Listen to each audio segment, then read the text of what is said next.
Good evening, everybody. Welcome to the Torah project. Round we're not counting anymore.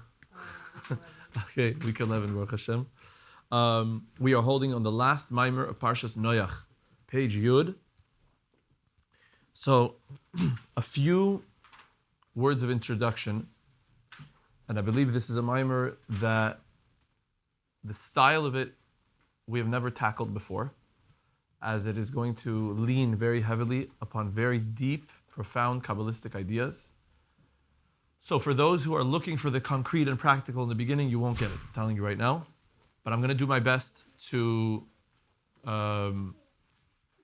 unveil this deep mysticism in the best way I could. But there will be a little bit of a, when the roller coaster goes up and up and up, there'll be a lot of that. Like, we don't know where we're going right now. Most likely this will be a two-part Vayomer. So wherever we get to tonight, just bear with me, have patience. We're going to do a little bit of reading from some other sources just to understand and give a little bit of context to the words of the Vayomer. So without further ado, the pasuk that we're analyzing today is located in the end of Parshas Noach. So just to give a little bit of context, it says, okay,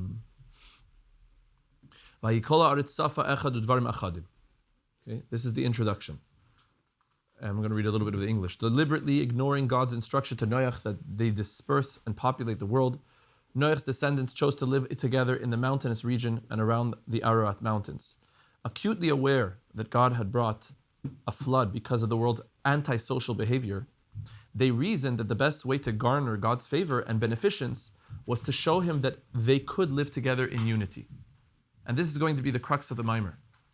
I'll organize my words in the way that there is healthy, positive, connective unity, and then there's what we're going to analyze, something called toxic unity, in which you feel so one with a person that you want to be one with, or even to say with God, but that oneness totally eliminates your identity, your personality.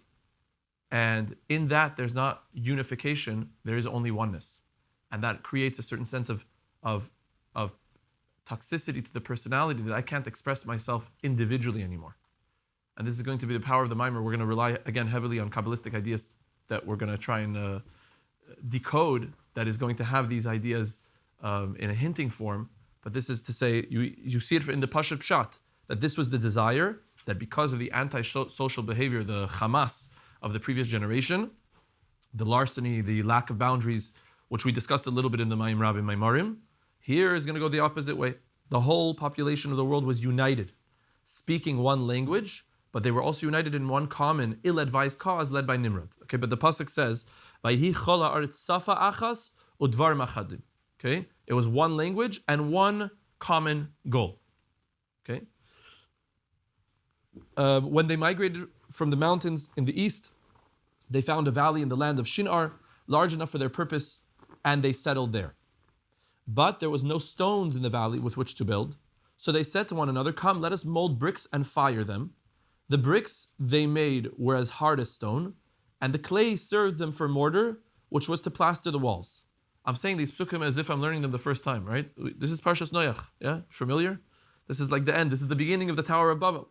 They said, "Come, let us build ourselves a city and a tower." In the Hebrew, Vayomer hava nivne lanu ir umigdal v'reisha b'shamayim.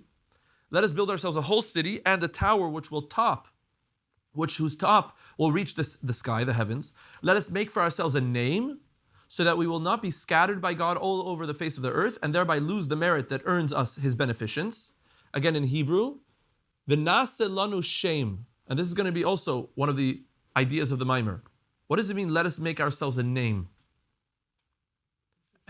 And in very good.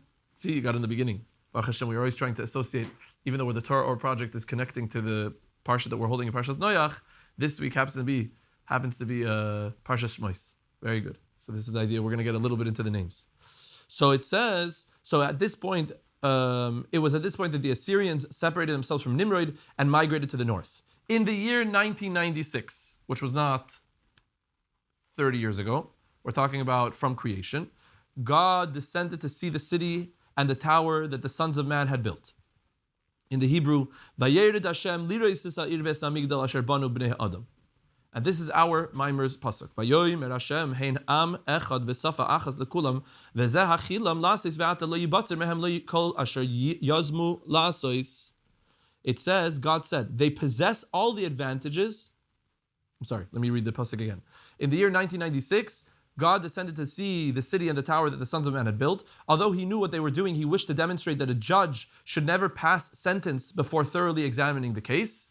This is also, again, I don't know the exact source of this idea, but also to knock on somebody's door before entering, right?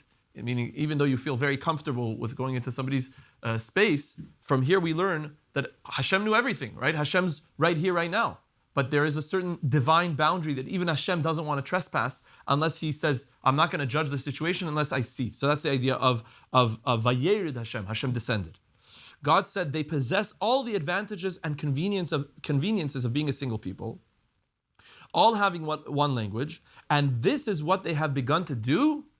So now, should they not be prevented from doing all they plan to do? In the Hebrew, we said already, Lo yibatzer mehem. I will not prevent from them, I will not obstruct from them what they plan to do. Okay?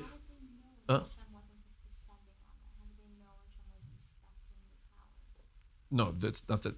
It's not that how did they know. The Torah or the narration of the Torah is telling us that simultaneous to their building of the tower in the city, this is what Hashem is doing. It doesn't seem to say that they're... Yes, but in this context, we were speaking about the idea of the reason why Rashi says, the reason why the pasuk emphasizes, meaning to say God knows, He's omniscient, right? So why are you telling us, Vayered Hashem lirois ha'ir? He descended to see the city. For him, that was the idea of, even though, yes, I know what's happening, but a judge should not judge a situation unless he has witnesses, etc. So that was the lesson there. So in order to demonstrate how a person should always humbly seek the counsel of others before deciding upon a course of action, even if they are lesser status, he consulted with the heavenly court saying, come, let us descend and confuse their speech so that one person will not understand another's speech. This will make them quarrel with one another and break up into separate groups. The very thing they feared would happen to them. Right? They didn't want to be separated. There was a commandment that they should promulgate and they should expand and they should extend the universe. But they said, no, come, what does it mean to make a city? Let's unite. Let's fabringen in one place. Although they have declared war on me, and thus theologically their sin is greater than the sins of the generation of the flood. Right? We know this. Bein Adam lamakim, bein Adam lachavere. Right? Nevertheless, I will not destroy them, because at least they were united and acted peacefully towards one another. In contrast, the people of the flood were contentious and robbed from one another. I value peace amongst my creations even more than I value respect that they owe to me. Okay. So then the heavenly court agreed, except for Shem and his family. All Noach's descendants suddenly forgot how to speak the original language, Hebrew, and each clan began speaking its own language. This is the beginning of language. I think there's an app or a thing called Babel, right? This is it. Not being able to communicate with one another, they dispersed, right? And then we call this the Tower of Babel, and we also call this the Dor HaFlaga, right? The generation of dispersion. God scattered them from that place all over the face of the earth, and they stopped building the city. Okay? It was therefore named Bavel, because this was the place where God confused Balal, the whole world's language. From there, God dispersed them all over the face of the earth and revoked their privilege of entering the afterlife as well. Okay? And then the rest of the parsha goes into the lineage of Shem, etc. Okay? Now, intro number 1. We're clear on the psukim? Amazing. Intro number 2, I'm going to read a little bit from this book called Chabar Chasidut, Seder Shtalshalos, the Chain Order of Creation. It's called, the chapter is chapter 16, and it's referring to this idea called akudim. Okay? Now, what I'm going to read, I really should do it in the mimer, but I'm doing it now, so we have a little bit of a flow when we get into the words. Okay? So a lot of the things that I'm going to say in English will not make sense to you. I'm already saying that. Okay? But the reason why I'm doing it as a preface is because in the mimer itself, we're going to unpackage it more. Okay? So, in the last chapter, we described Adam Kadmon, which means the primordial man, the structure of how the divine becomes finite, as Bria HaKlalis, or Adam of Bria. So you have to learn the last chapter. In the post-Tzimtzum arena, the very first thought that scanned all of the worlds, the Machshava Hakduma, which we discussed a few weeks ago, the primordial thought, the original thought that has all of existence in that one moment, emerged in the Partzuf of man, and hence the name Adam Kadmon. The roots of the Kalim emerged, and certain iris emerged from the orifices of Ak. What are the orifices of Ak? The nose, the ears, the mouth. Step one. Orifice means holes. Yeah. The next world in the Seder Shtalshel is called Akudim. Okay.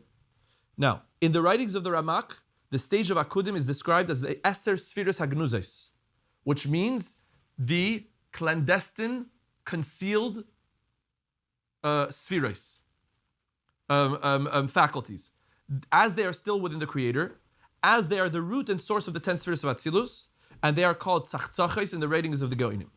Okay. Now, where do we get this term Akudim? We have two terms in the Torah. Akudim from the word Akedas Yitzchak. What does that mean? The binding of Yitzchak. Okay. And Akudim also, we have that the different sheep that Lavan and Yaakov were bartering were known as Akudim, Nikudim, and Brudim, which means that they were either speckled or ringed or dotted. Okay? So one of the descriptions there is this idea of Akudim, that the spotting was bound, it wasn't streaked. Okay? Now those three types of sheep that Yaakov and Lavan are bartering over are really reflective of spiritual worlds, spiritual levels of consciousness that precedes our creation. Okay? But we're going to emphasize this idea of Akudim. What is this word Akudim?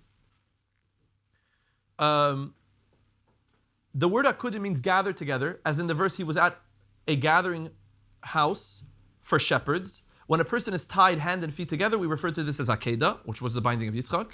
Akudim is the world in which the 10 oiros, the 10 divine lights, are all gathered and bound together in one single kli. Okay? Now, I'm reading footnotes here.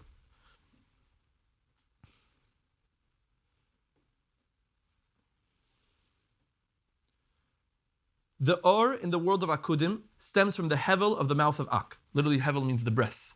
Okay? Now, breath implies that there is a oneness with me, but then I speak or I breathe, and the breath all of a sudden became detached from the original. It is from the level of ta'amim. The ta'amim are under the letters which stem from the mouth of Ak and shine in the world of Akudim as crowns. It is like 10 general crowns that are all included in the keser of keser, a single point, within which includes 10 ksarim. The reason for their inclusivity is because the nature of opposites only exists where there's some form of extension and shape, whereas when nothing is extended and the matter is completely enveloped in its source, opposites can coexist, for they do not have yet any independent being. In fact, one cannot divide them into 10 spheres, as the spheres exist within Atzilus. Rather, they are viewed as points, all of which are inclusive and bound together. Again, whatever you're getting, amazing. Whatever you're not getting, we're going to unpackage. But the idea of what we just said is what we usually know as 10 spheres, which the Vayomer is going to relate as 10 parts of the human body. We'll say the right brain, the left brain, the cerebral cortex, the right arm, the left arm, the two thighs, the procreative organ, and the mouth. I just enumerated basically all 10.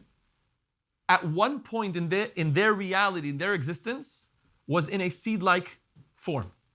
That means to say that when the sperm and egg combine to create a human being, a child, at some point, all of the individuation of our body parts, which inevitably came about, because we're existing here right now with all of our body parts, thank God, all existed in one format, in one unified, homogeneous state. Does this make sense? So that is a physical mashal for how the worlds also existed, and when I say worlds, I mean different states of consciousness, and also the different spheres, the different divine faculties, that we usually say, oh, we have 10 spheres, we have 10 faculties, 10 spiritual, emotional characteristics that we use to interact with creation. Where do we get this from?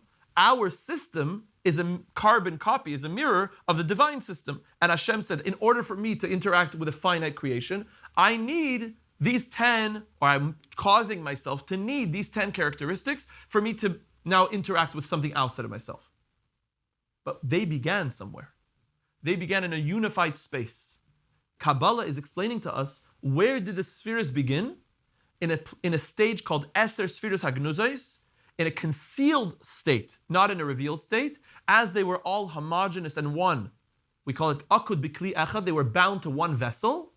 Again, similar to how our bodies at one point were not distinct, that you could see the eyes, nose, ears, and mouth of our faces.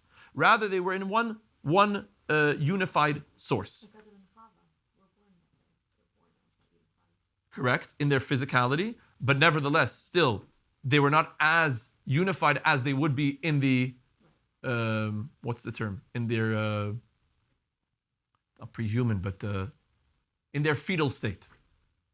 So I think the fetus is a description, or we say the zygote, the embryo, whatever stage you want to describe, that at that point I cannot make a distinction. I cannot tell where the arm, where the leg, where the eyes are going to be. Eventually I could, but I don't see them, and I see them as one now. Also, we could apply that in the spiritual realms as well. Because Adam Kadmon,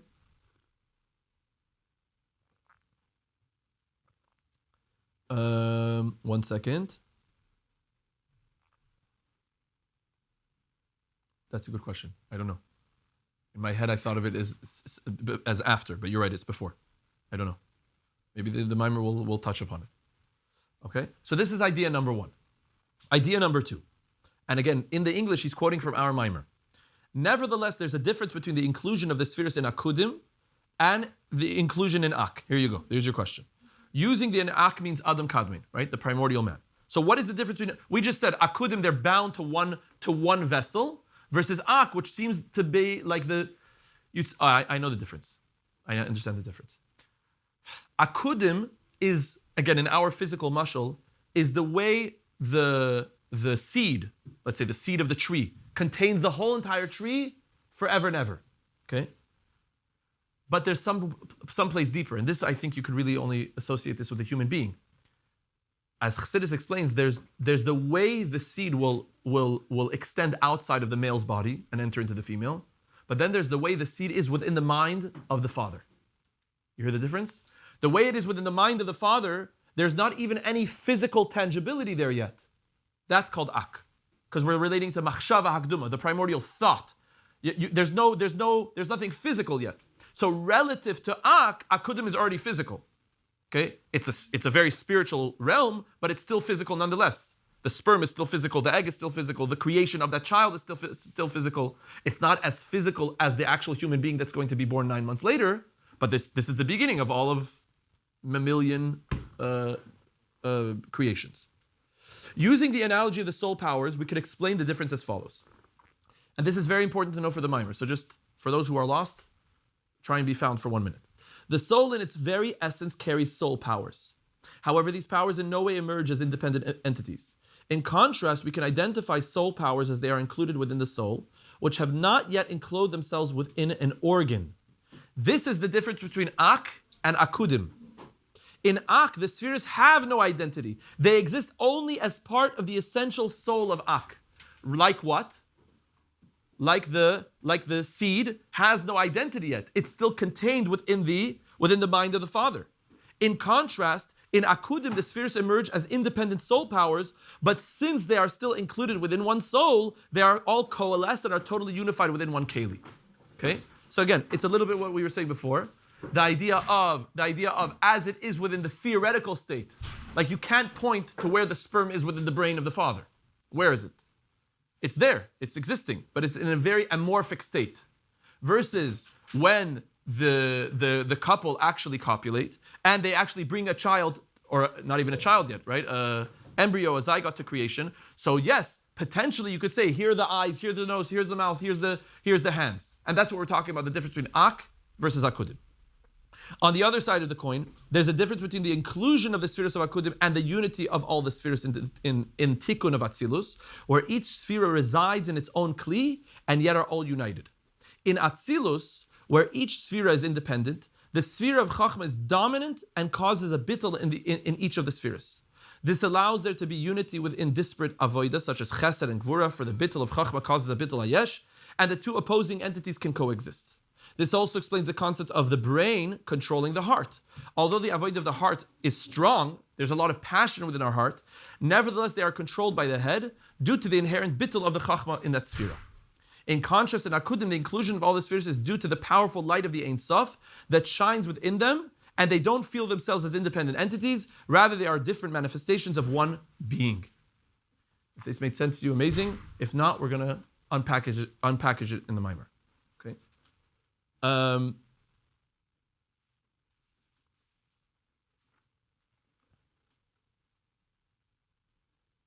Okay. We'll leave it at that. We'll leave it at that. But what we're trying to say is that there are different states of spiritual consciousness in which this Dor Haflaga was trying to connect to. Okay? So let's see in the Vayomer. Vayomer Hashem, Hein am echad v'safa achas lekulam. Hashem says they're on track. They're doing so well. They have one language and one intention, one purpose. Now, am I not going to obstruct them or prevent them from doing so? Seemingly, this is not understood. Why would Hashem not prevent them from fulfilling their purpose? And how could it be how could something be if Hashem didn't command it? What was their intention? It's a very unique way of rebelling against God. Come, let's rebel against God. That what? We're going to make a tower, and the tower is going to reach to the highest of heavens. Everything is perplexing. We don't understand anything that's going on. Okay? How's this different when any of us choose to do something that's against Hashem's will? Well, first of all, there's not the 613 commandments yet. And number two, what exactly did they do wrong? They just didn't listen to the commandment of dispersing, but when they were supposed to. But that's the altar of his question. How does Kabbalah look at this story? So Rav Chaim Vital Zal, who's Rav Chaim Vital? He is the prime student of the Arizal, and he sees this story from a mystical vantage point. And he says like this, Kostov, he writes, Be'inyan Dor Haflaga, regarding the generation of the dispersion, shekavanasam haya lahamshich lahem hashpas toiva behechrech bekoyach shimush hashemois. Wild. Everybody understood? No? I'm translating. What do they want to do? They wanted to draw down the beneficence, the benevolence, the goodness of godliness by force, without having to fulfill Hashem's desire. Behechrech, by force, bekoyach, shimush hashemis, with the power of the usage and the manipulation of Hashem's divine names. Even though their intention was ill-intended. You hear what he's saying? When the Torah says that they came together as one, I'm going to read it again, I'm sorry. Safa echas udvarim achadim, right? With one language and with one purpose.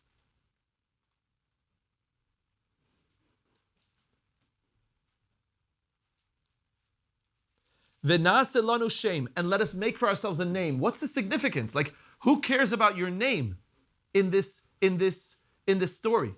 So Rab Chaim Vital is teaching us, based on his master, the Arizal, that when they say v'naseh lanu shem, let us make for us a name, they're basically saying, let us intuit, let us manipulate, not a name for ourselves, but God's names in a way that if we connect to these names of God, we're able to do whatever we want and not listen to Him. Okay? This is the backdrop of the story. So they're trying to force, now think about it, guys. What do you do?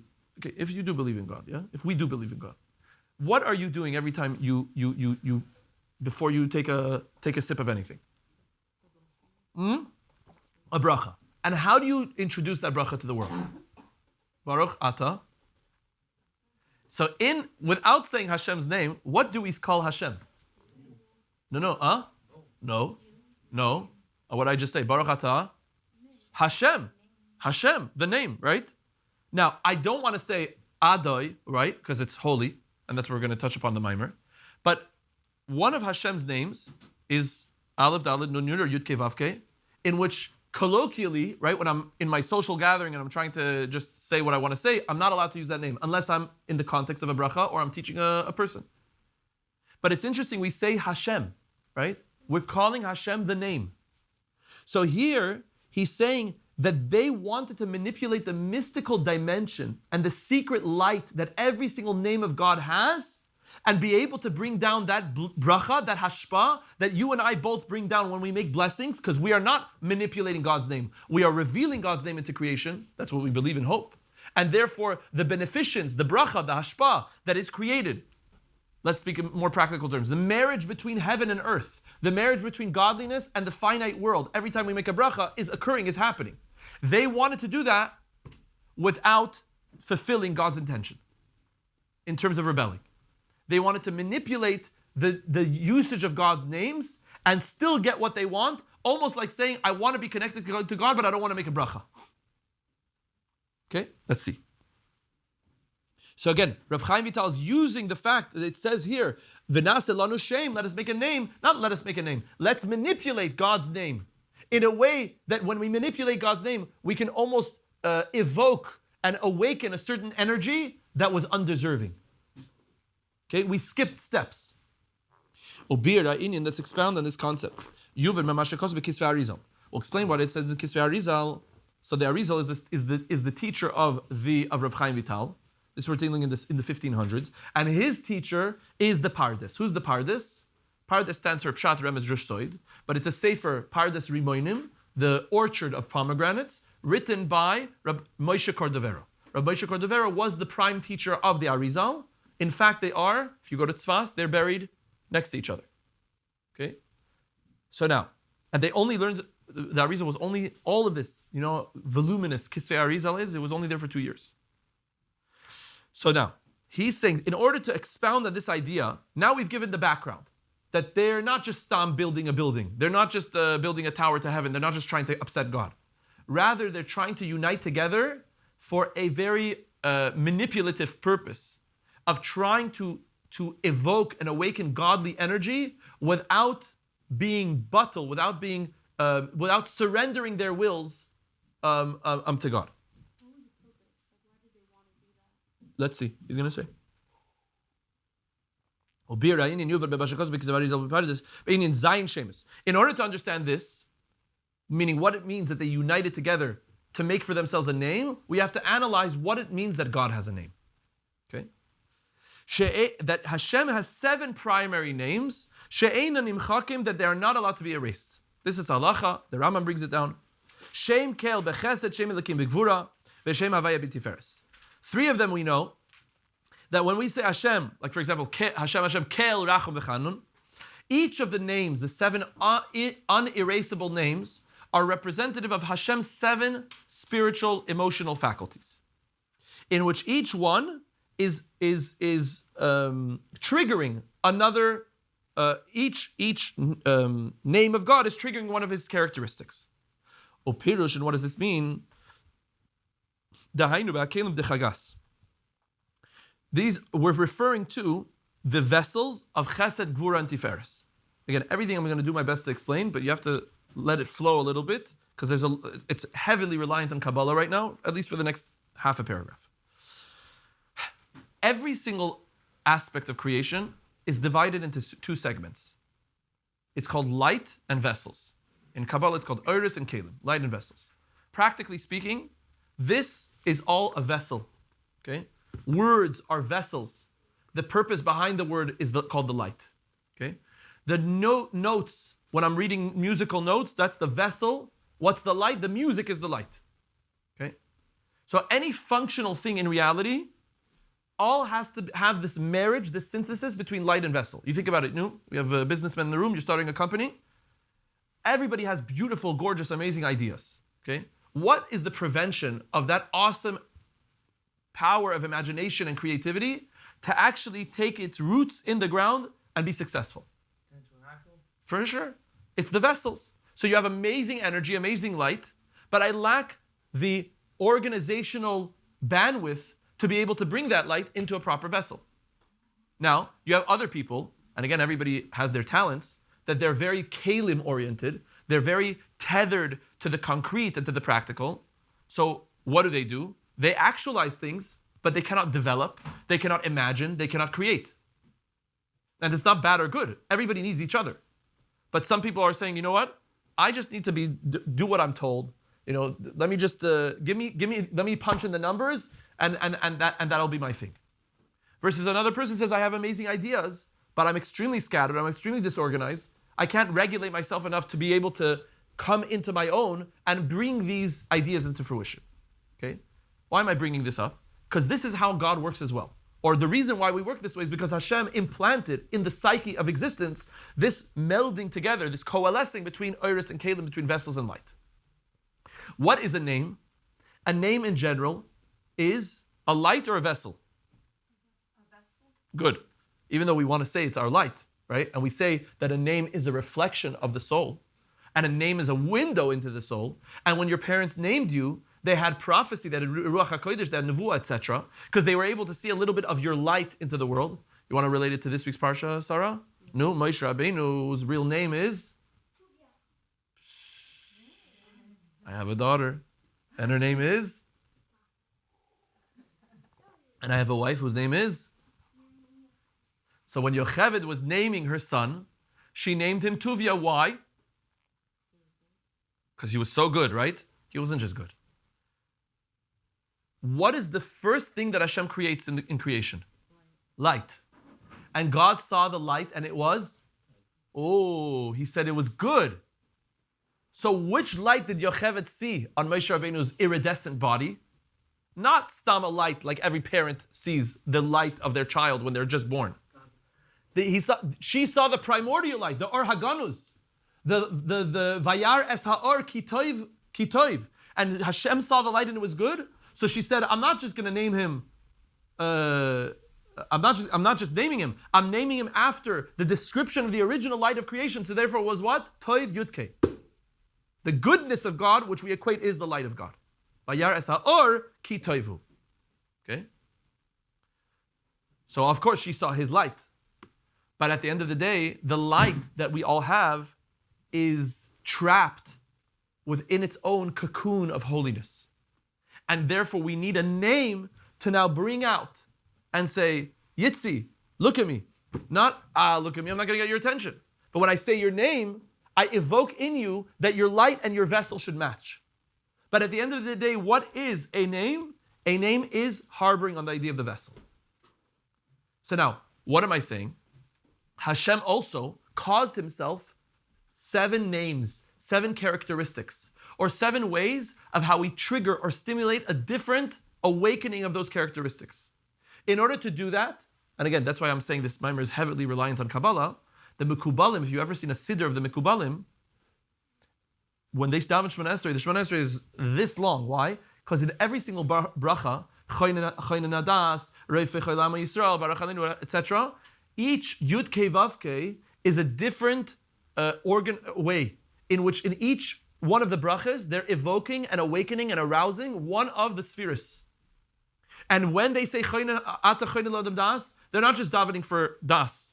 They're actually, again, plugging into a very, very high level of godliness and triggering one of the divine spheres to now cause a connection between the divine worlds and this world. We do this in a very subtle way when? Again, sorry to rely so heavily on davening, but when do we do this? Everyone does this. L'shem, yichud, kutsha, ruchu, shchinte. Yes? Now what does that mean? L'shem means for the sake. But what's our mimer, chevre? L'shem, not for the sake of yichud, the unity of kutsha, ruchu, Hashem, blessed be He. L'shem, the name. The name is lost. When we daven, what are we trying to do? We're trying to make vessels for the divine light that is already there. We have a kohen in the room, Baruch Hashem. What's a kohen's job? Is to now bring down that which is stuck in the godly realm. He's not recreating anything. He's just tugging a certain area in which is stuck within me that he's able to now reveal. That's literally what a name is. Now the same thing in terms of our connection to society and anything that we do. This phone exists and it will exist. But the moment that I say phone, we are now creating a name. What does a name do? It gives contours, it gives dimension, it gives texture to the theory of that thing. So therefore, that's why language is so important. And we're discussing the idea of the Tower of Babel in which the languages were dispersed. Why is language so important? It's because it's what creates a connection between our light and our vessel. We all, the human race, can all exist in a harmonious way in the realm of light. Where do we get stuck? We get stuck in our vessels. She speaks French and she speaks Spanish and he speaks Portuguese. And I don't know, he's a nice guy, but I don't know anything about him because we cannot communicate. So the power of communication is in the vessel. The same thing with God. God's desire to communicate divine light to creation required a vessel. Those vessels are his names. And those names are couched and are placed in our prayer and in our Torah and in everything we do in order to always create this marriage, this synthesis between the divine light and the physical world that we're living in.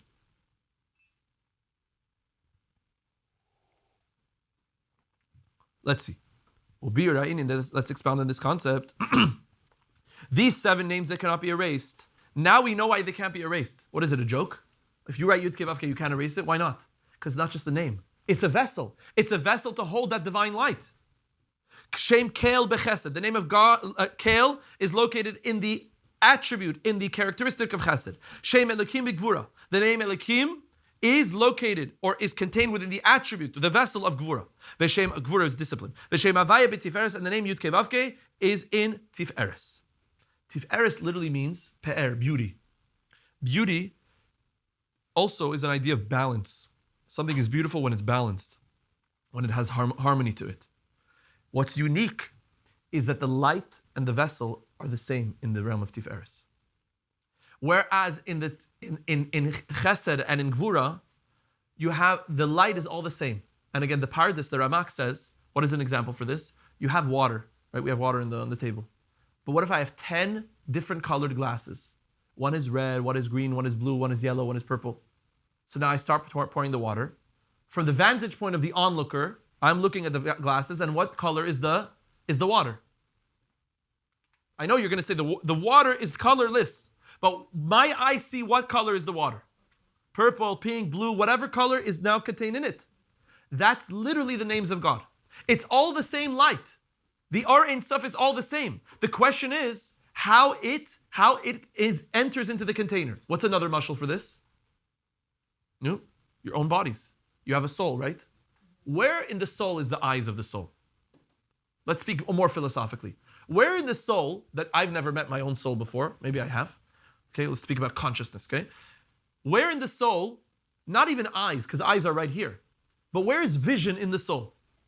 Where? I can tell you your eyes are right here in your head, but that's because the eyes are physical. But a corpse also has eyes, but it cannot see. It has ears, but cannot hear. So what differentiates between a living person and a person who passed away? Is obviously the soul. But where in the soul is the location of the vision, of the hearing, of the tasting, of the smelling? Where? So in that realm, it's an amorphic, vague state in which obviously it contains everything, but the manifestation of that container is revealed when it finally gets into the body. And therefore in the body, the eyes are able to now utilize the soul's power of vision right here. And the ears are able to utilize the soul's power of hearing right here. Is this making sense at all? A little bit? Okay. Yeah.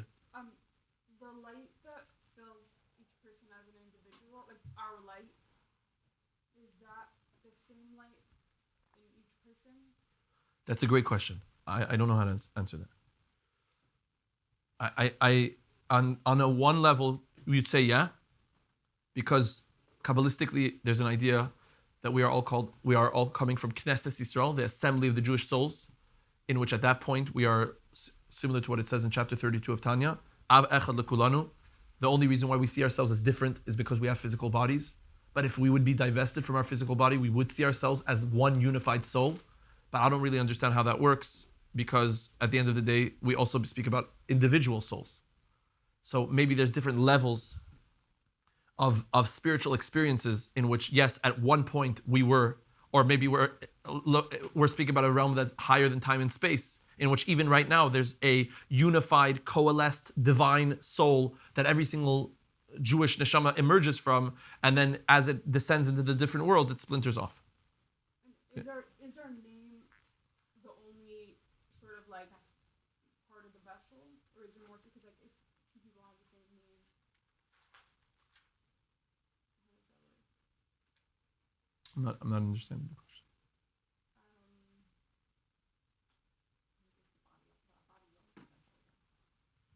Right. I guess that I'm thinking more about like the vessel for our. Yeah, I guess it's different part of it. What do you mean?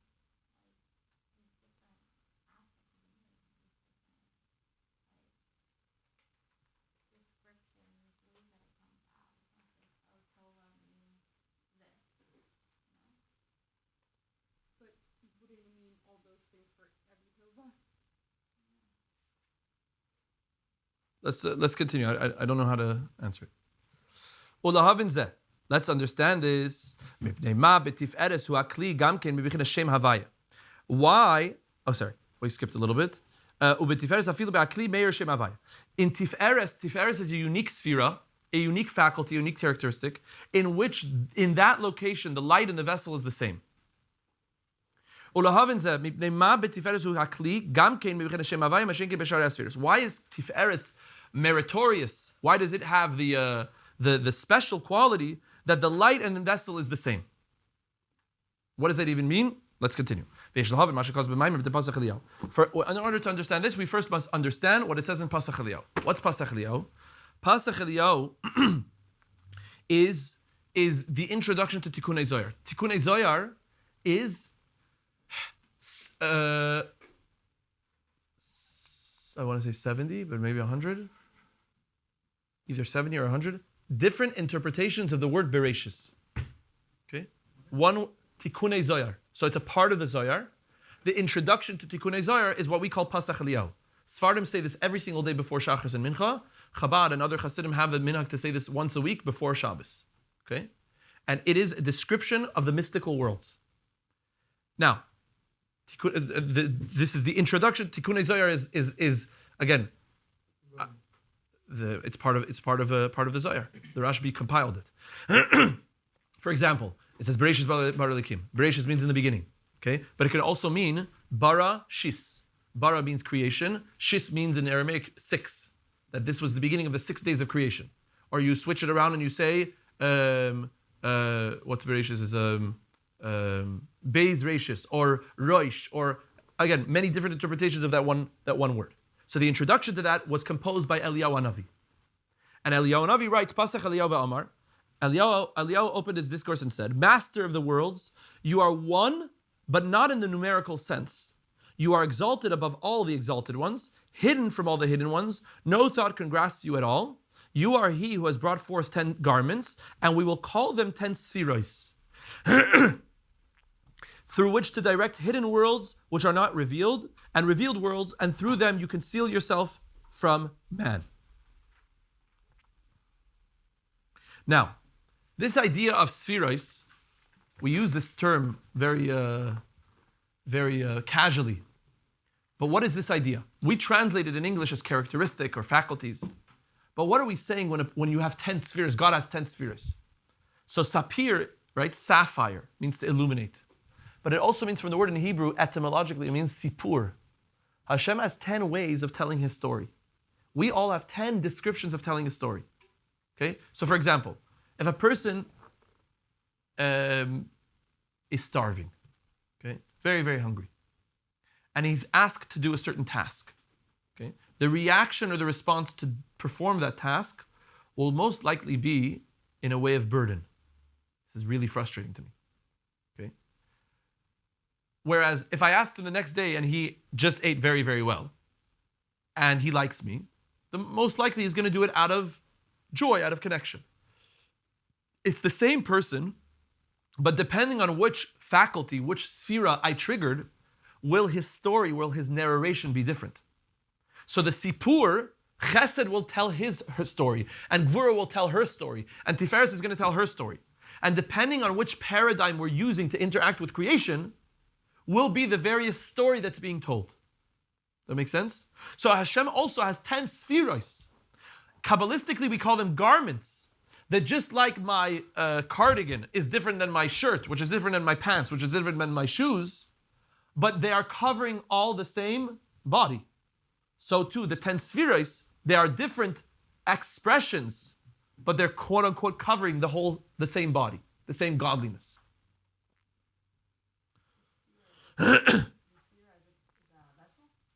Yes, of course. Or it's the fusion of light and vessel together.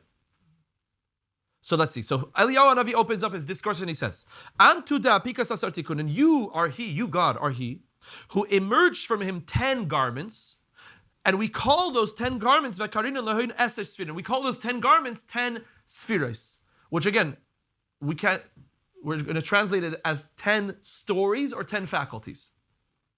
What are these 10 faculties? Eliyahu Hanavi continues. Chesed deraya yemina, gvura deraya smoila, tif'eres gufa, netzach v'hoid trein shoikin. What does this mean? Netzach is the right arm. Gvura is the left arm. Tif'eres is the torso.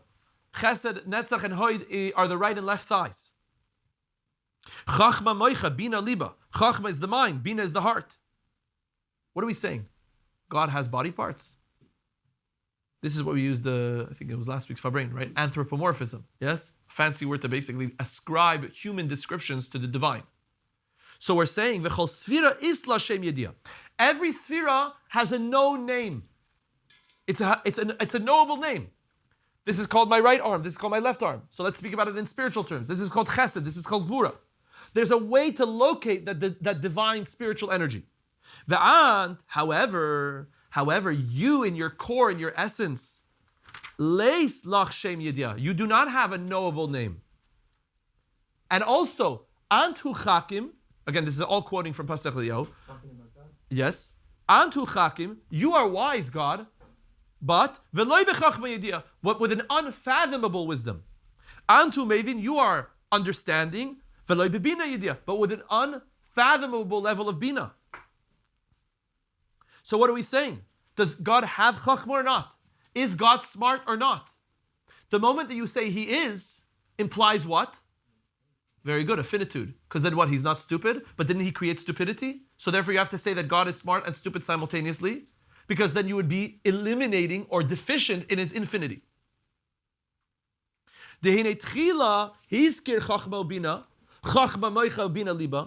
At first we mention and we describe the idea of that what is chachma? Chachma is the brain, bina is the heart. And then we say, and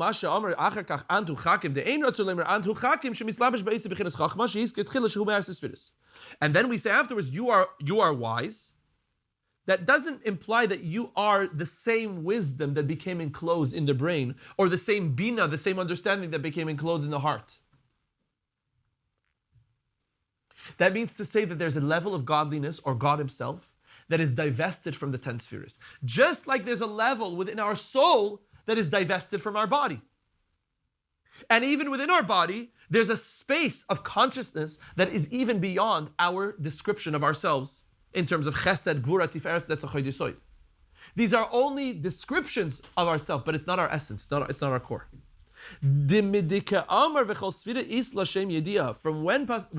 Hanavi declares that every single sfira has a knowable name, and yet simultaneously he says, you, God, don't have a knowable name.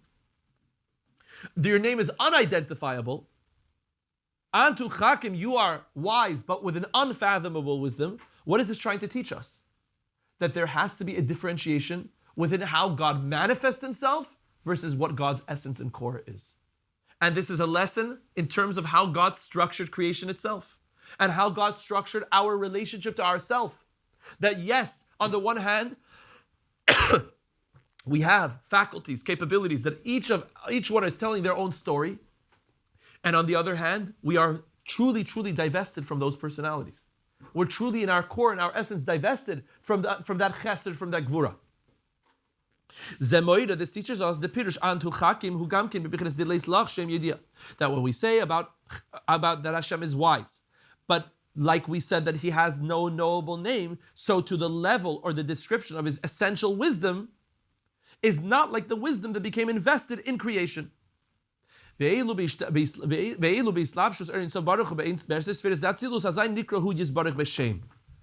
what are we saying? That when the divine light enters into the platform of the 10 faculties of Atzilus, the first world or the first stream of consciousness, then we can call God by a name. Meaning, at what point does God have these names to then we describe him as? And again, I know this is very mystical, but on a practical level, really, and we say this even when we're kids and even when we're adults, like, why can't I just meditate and eat the pizza? Why can't I just, sneeze and just thank God for in my own way? There's a lot of trauma when it comes to brachas. There's a lot of, did you make a bracha? Did you make a bracha? Did you make a... Why? So we're seeing from the mystical dimension, because the bracha is literally the key that unlocks that godliness should actually come and manifest itself in this physical world. And not even for the physical world. The physical is already the conclusion. The initial stage is when the light hits the vessel, is similar to how the soul enters into the body. Now, once the soul enters into the body, what do the parents have to do? What does the name do? Are we not appreciating the existence of this beautiful baby apart from the name? Was this baby not beautiful prior to its naming on the 8th day or the first day if it's a girl or second day, whenever she was named? Are we not appreciating that existence?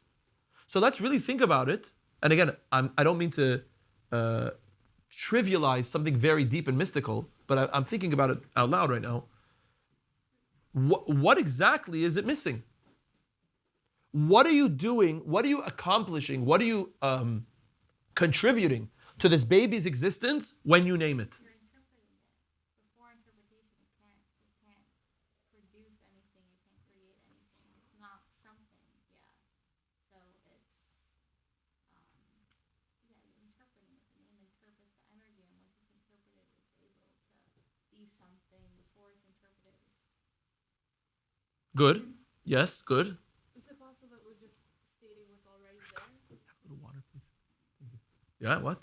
Is it possible that we're just naming what's already there? Like the You're unleashing. Yes, very good. But again, I'm asking you, in theory, I mean, it almost sounds painful. Imagine a child that wasn't named. It's like sad. Thank you so much. Why is it sad?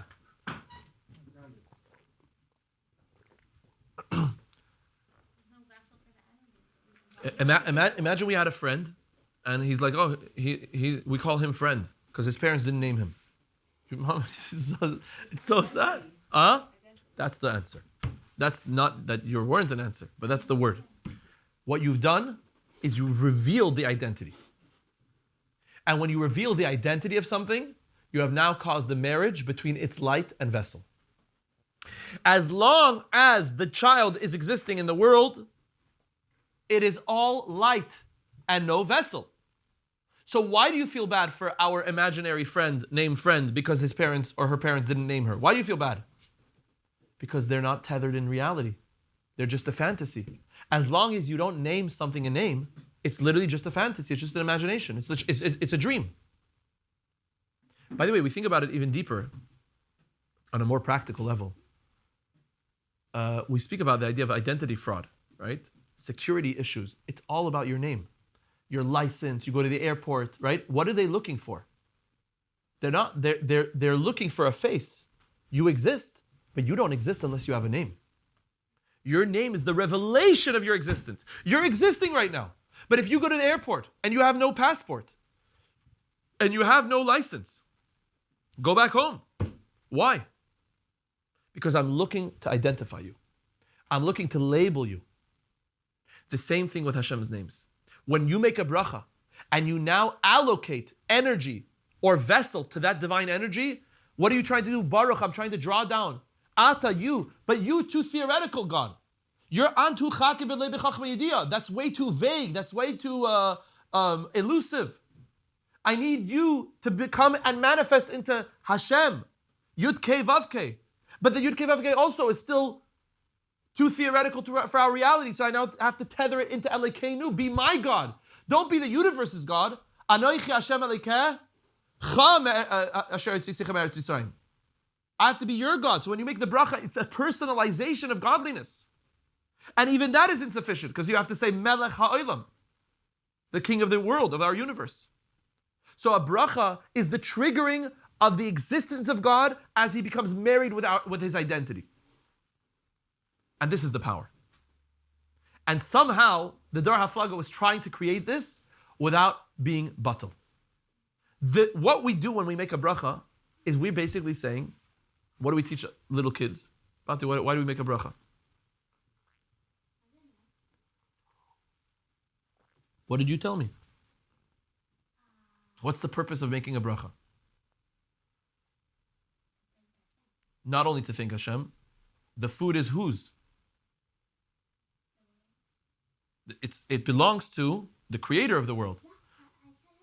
Right? But in order to now bring it from his domain, from his holding, into ours, we have to ask. Yeah. So the same thing, we're bringing from a state of theory to a state of practice, from a state of mystical to a state of concrete. So they're trying to now tug on a level of godliness and not be batal. We have a bittul, we have a certain sense of surrender, a certain sense of transparency when we make a bracha, that we're acquiescing to the fact that I didn't make the water. So how can I take the water and make the water give me life when I didn't make it? So I have to say, Master of the world, Creator of the universe, blessed are you, whatever it is, fancy English that we don't really understand. Yeah? Shahakol, that everything, Nihiyah, was created, bidvari, with your words.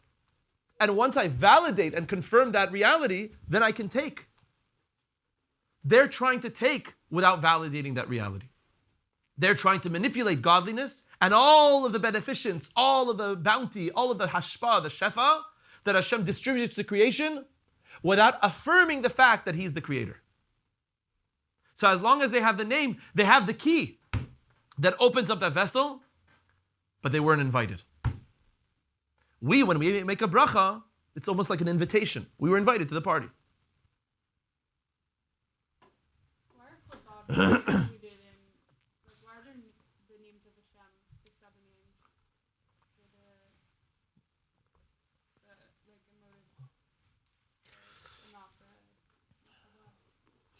That's a good question. Very good question.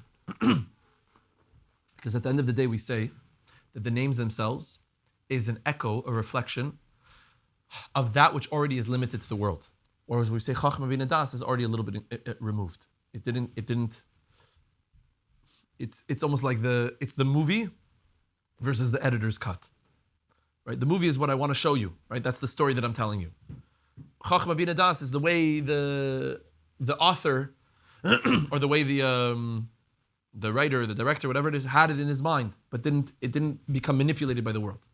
So too, at the end of the day, the name is still a limitation in the world of the emotive attributes, specifically because the emotions can become manipulated, as opposed to what we say Chachma bin Das is a little bit more aloof. Okay, let's go a little more.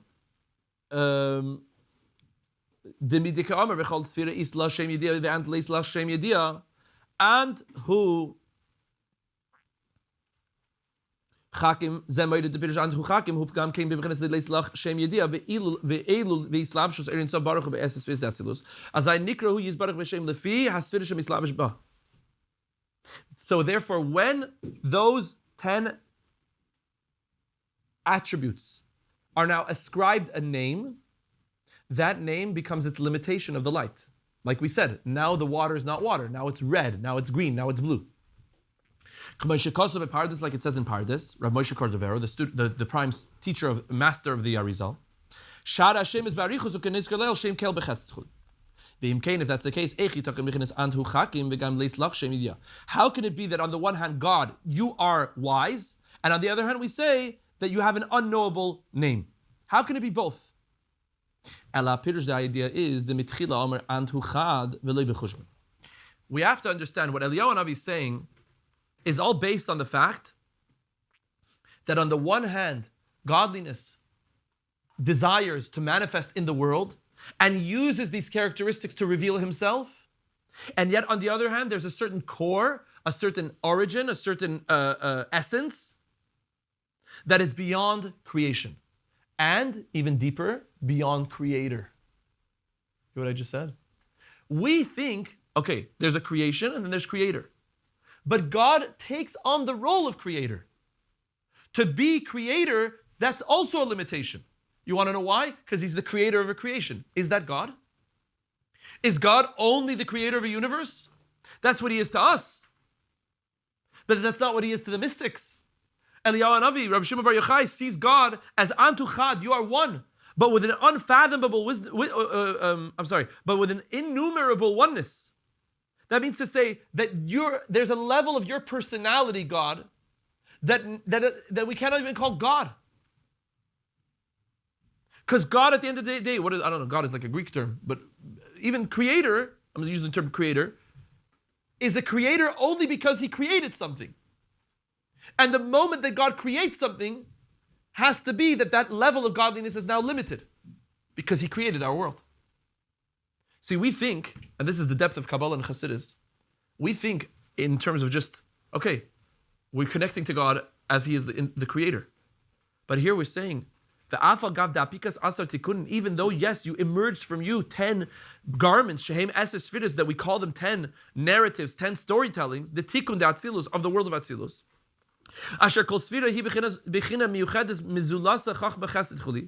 That each one of those spheres is its own unique characteristic, its own unique identity, its own unique personality. And again, we even think about it from ourselves. That what? Yes, we have a general personality. But if I ask you, hey, try and think about this story, okay? It's called framing, right? Frame the story as if you were angry. Okay, so the same thing's happening, but now I'm evoking a sense of anger in me. Versus frame the story as if you're loving. So again, the same thing is happening. It's just I'm working from a different faculty. The imkain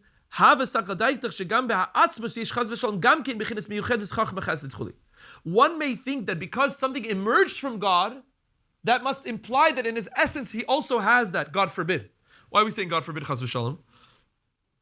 Very interesting. Because we cannot create divisibility within the essence.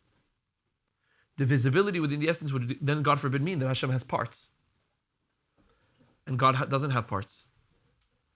Lezeh oimer. For this we say, she'enoi kain. Eliyahu Hanavi is saying, no, this is not so. Ki b'chinas antu chakim hu v'loi b'chachma idiyah. You are wise, but with an unfathomable wisdom means that the chachma that I know, again in our example, the creator that I know, who created creation, is not the essence of who that creator is. He took on a role. A person is a doctor. He goes to work. What do they call him at work? Doctor. He comes home and he's called dad. And he comes home and he's called, honey from his wife. These are different names that we all have. These are different roles that we play. And yet, are they targeting, are they triggering the essence and the core of the individual? So even the name, beyond honey, beyond doctor, beyond dad, all of those are descriptions of how he needs to manifest and how he needs to interact with creation. Eliyahu Hanavi says, and Hashem is not this way. Antu chakim. It must be that the fact that chachma emerged from God means that there is a certain connection, a certain affiliation. But don't ever confuse the two. Don't ever think that this person is a doctor in his core. That's all he is. We've branded him as doctor in his essence. Like he's got it all? It's everything and nothing.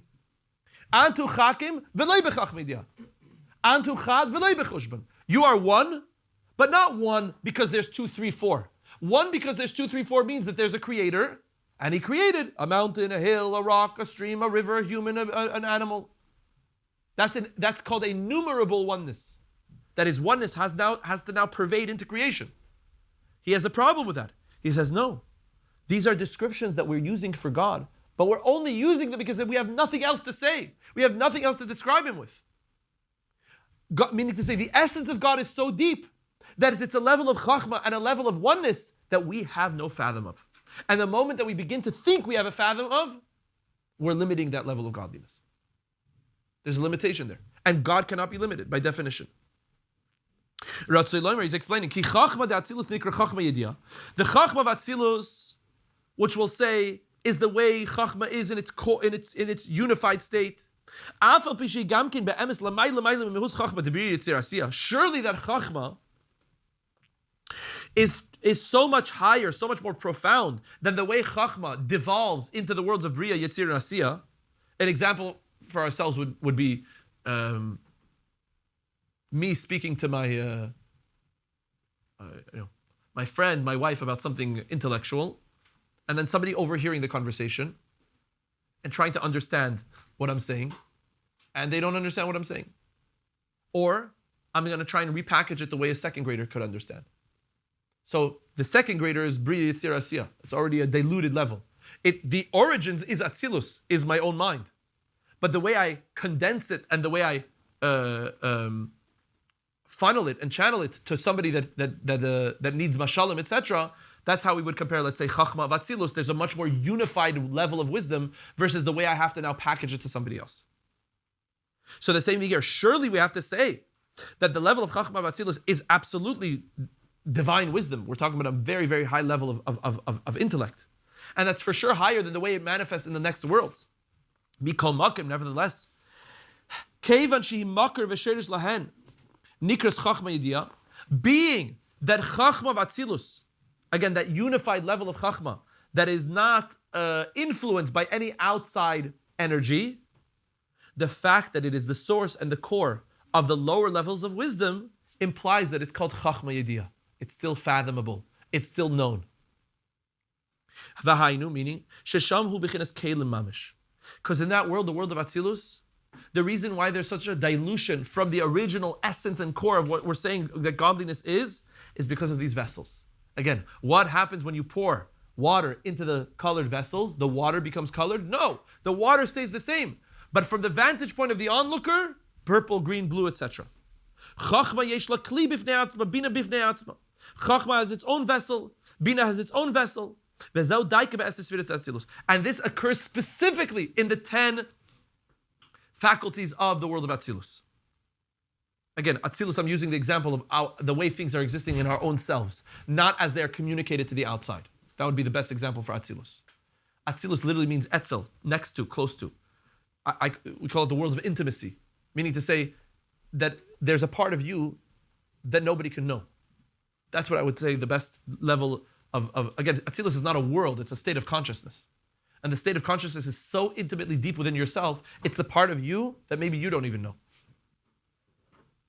So versus Bria Yitzir Asiya is me already trying to package that idea to my wife, to my best friend, versus to the second grader, versus to some stranger that just heard something they don't understand. All of these are lower levels, Bria Yitzir Asiya, etc. But when Eliyahu Hanavi describes God, that you are wise, but with an unfathomable level of wisdom at all, to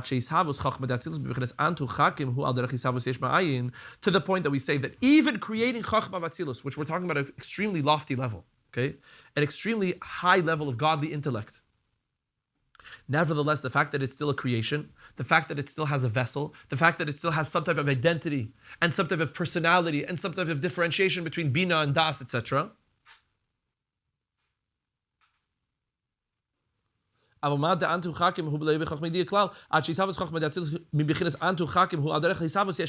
is literally like the creation of non-existence to existence.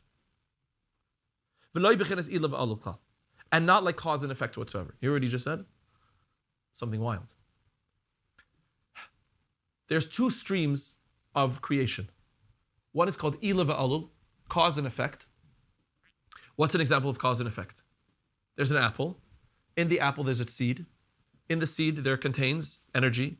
When I place that apple in the ground, or that seed in the ground, it's now going to make a alul coming from the Ila. There will be an effect, i.e. the new fruit, from the Ila, which is the seed. Okay, a direct correlation between the two. Versus yesh ma'ayin, which means, in Greek you say, or Latin you say ex nihilo, from non-existence to existence. Okay. Now, when I say non-existence to existence, what exactly am I saying? Yesh means an identity, a core, some type of personality. Ayin means that there is no contours, there is no yeshus, there's no ego. So we say the world was ex nihilo.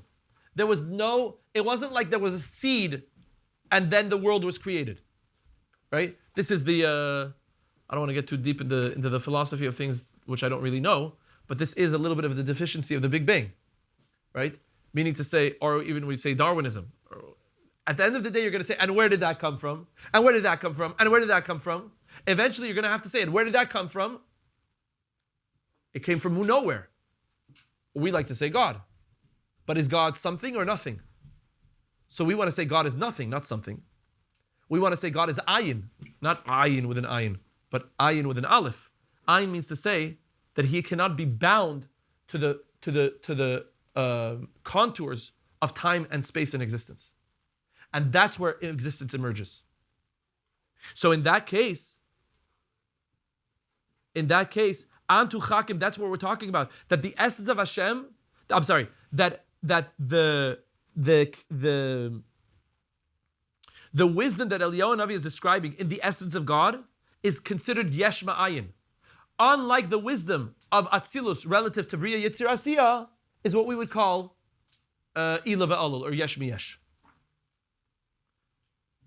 ולא יעל דרך עיסאוויס חכמה דבייה וחכמה דאצילוס שזה נקרא גם כן השתלשלות שלכך נקרא חכמה דאצילוס חכמה ידיעה ואיך ידיעה אלא שלפי שחכמה דבייה נסהבה ממנה על ידי השתלשלות והיא גילוי וידוע לכך גם בחכמה דאצילוס נקרא חכמה ידיעה.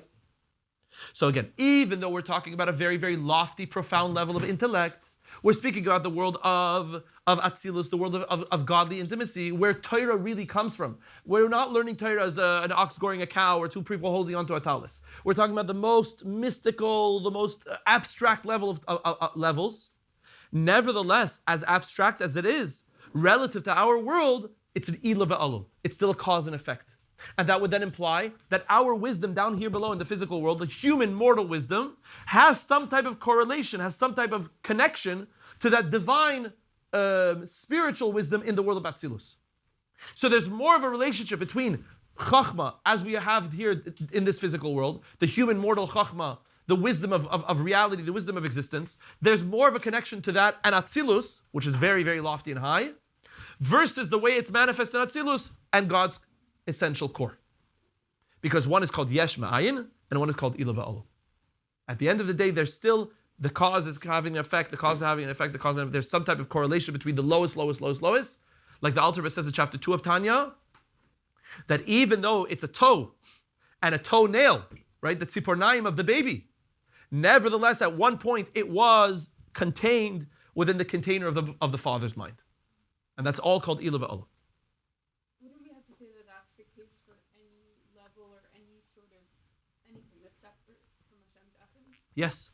Yes. And that's what we want to say. And nevertheless, it has to come from God's essence. So therefore we say, Antu cha'ad, v'loi b'chushban. Antu chachma, what do you say? Antu chakim, right? We must say that the fact that we even do have wisdom, the fact that we're even talking right now, obviously it's coming from God. But we can never associate it in a way that, God forbid, for 1 second to make it mortal or human or even divine on the level of Atzilus. Or for example, like we call Adam of Atzilus, Adam of Asiyah. Okay, so I'm gonna again, we're harboring here a lot of Kabbalistic mystical ideas that are pretty much beyond me. But I'll give you a little shocker for those who are a little bit familiar with the worlds, with the states of consciousness of Atzilus, Bria, Yitzir, Asiyah. Okay. The way we know it is called, there's prat and klal. So when we generally describe these states of consciousness, we're describing the prat. So for example, I'll say, we're speaking about the human being, okay? And from the fetal zygote embryo state, which contains in it the whole entire spectrum of whatever body will grow from that, you'll say that that's Atzilus. Okay? And you'll say, once it leaves the mother, the womb of the mother, that baby is now Bria. Okay? That is the quantum leap between the intimacy and deep, deep connection between the energies of Atzilus as they are united and are one, literally like the baby united with the mother's womb, in which whatever the mother eats, the child eats, and whatever the mother breathes, the child breathes. Whereas the moment that it emerges from that state, it is now Bria, it is now its own identity. But what differentiates Bria from Yetzirah? Again, I'm saying not my mashal, but I'm saying the idea is, I'm giving the mashal to make it a little bit more tangible. Bria would be that the baby's nursing. Okay? So there's still a very, very vivid codependence in which the baby cannot exist, cannot last without that nursing of the mother. So you even see it on the body of the mother. So that's the connection between Bria and Atzilus. That it understands intuitively that I cannot survive without my mommy. You don't have to intellectually explain it to me. It's a visceral experience. That's how intimate Bria is with Atzilus. The Malachim are in Bria, the Neshamas are in Bria. Okay? Yetzirah, is, I don't say adolescence, but you're not 18 yet. No? You're still under your mommy and tati's auspices, but you want to rebel so badly. You want to just be your own person. You're yearning for your own identity, but you vacillate between the two. On the one hand, you want to be your own identity. On the other hand, Tati, can I have your credit card, please? Yeah? So, it's like, so what do you mean? I thought you want your own independence. On the other hand, you're under my roof. And on the other hand, you're using my money. So again, Yetzirah is understanding that it's still connected to a lofty spiritual origin. On the other hand, it's about to plummet into its own independence. Asiya is what? All of you, all of us, own independent adults trying to make it. Now again, I'm not saying that we don't have figures to try and help us in our life, but at the end of the day, we understand where we're holding right now. We're in our own Asiya. We're our own individuated identity. We're not reliant like the baby is reliant on the mother. We're not reliant like the teenager is reliant. Again, I hope I'm not cheapening the concept of Atzilus, Bria, Yetzirah, Asiya by saying this, but I'm trying to just bring out a little bit of the connection between the two. Why am I saying this? Because this is all prat. There's something called Asiya de Klalus, and Yetzirah de Klalus, and Bria de Klalus, and Atzilus de Klalus. Asiya de Klalus is Atzilus, Bria, Yetzirah, Asiya, all clumped in one. Okay? In which we're speaking that Atzilus and Asiya are literally the same. This is why our Vayomer is bringing this up. Is because on a certain level, relative to higher levels of godly experiences and godly spiritual levels of consciousness, even Atzilus, which is so high and so lofty, like it says, Kulam bechachma asisa, everything in chachma, even chachma v'atzilus, relative to God's essence, is literally considered Asiya. So in our mashal, we'll say that from the moment that you were conceived by your parents till the moment that nobody here will pass away, Mitzvah Hashem, because Mashiach will come tonight, God willing. But for the moment that you're the conclusion of your life, all of that, meaning to say your Atzilus, your Bria, your Yetzirah, your Asiya, all of that is contained within one container of consciousness. And we call that Asiya de Klalus. What's Yetzirah? Yetzirah is the world of emotions. Again, we say this idea of Yud Kei Vav Kei is also Atzilus, Bria, Yetzirah, Asiya, which is also Chachma, Bina, Zer Anpin, and Nukvin, the idea of masculine and feminine energy. So Yetzirah is the world of emotions. That's in the prat level. It's interesting. We say the world of Yetzirah is the world of Mishnah. In Mishnah, you have Beis Shammai, Beis Hillel, Chesed and Gvura. Am I allowed to? Am I not allowed to? Zakai and Chayav. It's a very black and white world. And therefore, the emotions are the containers for that world. Yetzirah de Klalus, again, we're going higher than Atzilus, is what we call Oineg and Ratzon, what we call Keser. Keser stands aloft, higher than Atzilus. So just like Keser literally means will and pleasure, but the origins of your emotions and your conscious emotions is the fact that you have the desire and the pleasure to even experience those things. So Yetzira de Klalus is now, we've now ascended, we've now catapulted ourselves to a space higher than Atzilus in general. So we're in the realm of Keser. This is called Yetzira de Klalus. Bria de Klalus is what we call Ak, Adam Kadman. Adam Kadman, like we say, Adam is Gematria Memhe, 45, which is also the idea of Chachma, right? Chachma Ma, Koyach Ma, the power of what? So we associate Ak, Adam, with the idea of intellect. Bria is the world of intellect. Yetzira is the world of emotions. And Asiya is the world of actions. So in the general scope of things, Bria is called Bria. In Bria de Klalus, what is that a description of? Ak. What's Atzilus de Klalus? No. Atmos. Orein Sof Shalifnei Atzimtzum. It's the infinite light higher than any manifestation. And that's what, I know this sounds like a little bit of a rant, but that's what I wanted to get to. Because that's what we're talking about here. We're speaking about a space of godliness that there are no vessels. There's no Adam, there's no system, there's no structure, there's no design, there's no emotion, there's no oinig, there's no labels, there's just the Orein Sof. Again, Kabbalistically, we describe that as Atzilus de Klalus, the general spectrum of the infinite light as it is beyond any groundedness, any vessels. And this is basically God not as a creator anymore, but God as what Eliyahu Navi is describing. It's just essence. Correct. Okay. Just based off what everything we're saying here, what does it mean when we say that Hashem's essence is good or goodness? I don't know what we say there. You're saying Teva HaTov LeHetiv? The essence of God is goodness? Yeah. So I don't know if we're speaking about this level. We're speaking about that there is no good because good didn't even begin yet.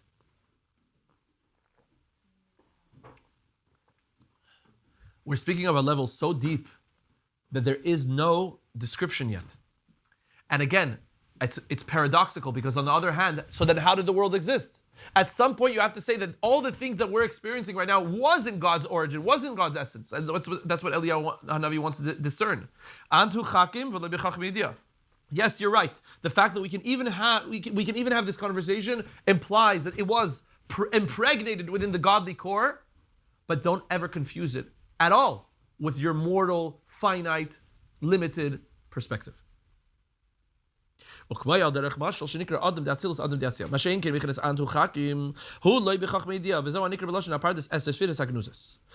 is what we call, what the Rav Moshe Cordovero in his magnum opus, the Parshas, calls this Antu Chakim, you are wise, but with an unknowable wisdom, Kabbalistically is called Eser Sfiras Hagnuzas, the 10 spheres that are hidden. V'ma'atzilan in their emanator. Shalzeh Amar Antu Chakim Choli. So again, it's very, this is why it's a complex mimer, because we, and I'm not saying me or you, but we have to know very well the difference between the Pardes, Reb Chaim Vital, the Arizal, and the Zoyar. But what's the uniqueness of the Alter Rebbe? The Alter Rebbe is basically showing you that you have different streams of Kabbalah. Okay, so the Zoyar we're talking about in the year, around the year, if the Rashbis are around the year, 100, 200, somewhere around there. Okay, and the Arizal is around 1200 years later. So the Alter Rebbe is trying to say that whatever Eliyahu Hanavi is discussing in the Zoyar is echoed in the description of Reb Chaim Vital and the Arizal. They're basically saying the same thing. When Eliyahu Hanavi says, Antu Chakim, you God are wise, but v'loi b'chachmei idiyah, with an unfathomable wisdom, that's referred to in the Pardes, again, over 1,000 years later, as Eser Sfiras Hagnuzas, the divine spheres that are in an impregnated, concealed state. Shalzeh Omer Antu Chakim. And that's, so again, when Eliyahu Hanavi says that, whatever the Ramak taught us, that's a reference to what Eliyahu Hanavi was declaring. So it's almost like tell you, what's a good example?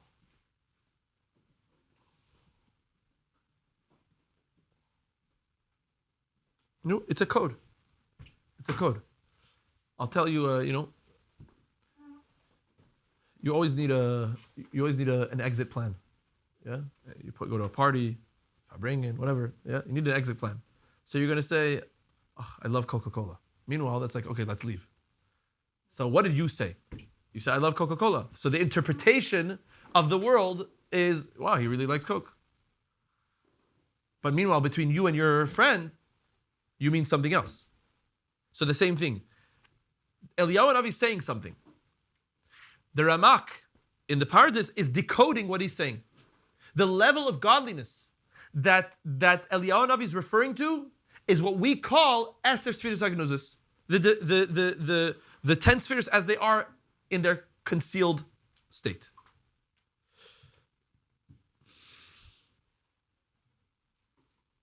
Okay, I think we're going to stop here. And we'll leave it next week, Mir Hashem. No, buzzkill. I just feel like it's a lot, because whatever was a lot right now, it's only going to get more. So I feel like let's segment it a little bit. And again, I'm not apologizing for anything, but for those, including myself, who were at all lost at any point, Baruch Hashem, sometimes in order to gain yourself the deepest, you have to be lost a little bit. And I believe that we learn these very beautiful / cryptic / mystical ideas to get out of ourselves a little bit. And to understand that Torah is so much more majestic, so much more beyond our human mortal intellect. So again, I'm saying this with as much humility and I don't know, as I can, that whatever I'm trying to convey to you, have I met the Eser Sfiras Hagnuzos? Not yet. But at the very least, if we try and learn about them, of course, I say this with 100% certainty that they all exist in different frameworks and different levels of consciousness and experiences within ourselves. The question is, can we try and identify them? I'll say also one more thing. I did want to use this mimer to do something unique that we don't usually do in our classes, is to learn about things that we don't usually cover. Which means to say, most of the time the mimer reads for itself and we just flow with it and there's an idea that's being conveyed. But because this mimer is so terse and so complex, that's why I am reading from other things and to try and introduce our minds and our hearts to different Kabbalistic ideas. In order to do that, the page of the mimer doesn't say that. So that's why I have to bring from other sources. And again, hopefully for next week, I'll be a little bit more prepared in terms of, so again, it may be a little bit of a longer mimer in terms of trying to understand where he's getting at. But the idea also is to introduce us to new ideas that would not necessarily be explored in a typical mimer. So again, I'm asking you permission to do that. L'chaim, l'chaim.